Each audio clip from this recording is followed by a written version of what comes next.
Most recently, I have embarked on a very novel, for me, pathway, translating what we have learned from our studies in brain to the periphery, whether perhaps the brain proteins that we have identified to be characteristic for dementia, to correlate both for the cognitive impairment and behavioral changes in people with dementia, can be similarly found in the periphery.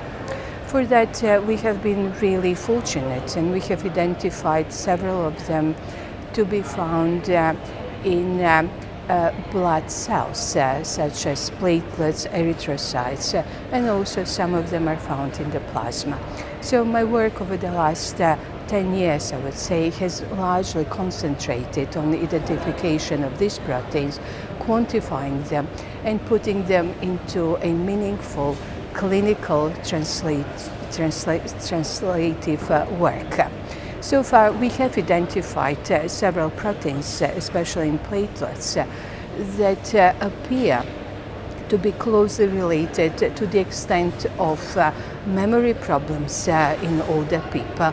Also, some of them are correlated with behavioral problems, which is very interesting, such as agitation, wandering, aggression, for instance.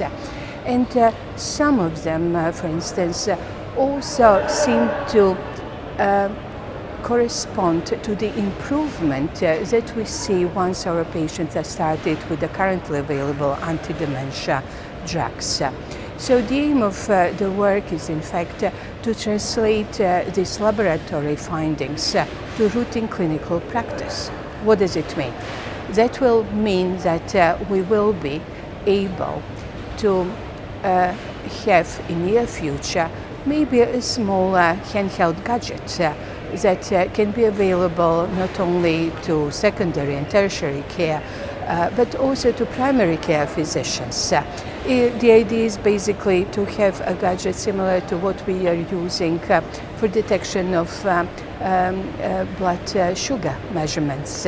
Only a drop of blood to tell us actually whether our older patient have got memory problems or is worried well.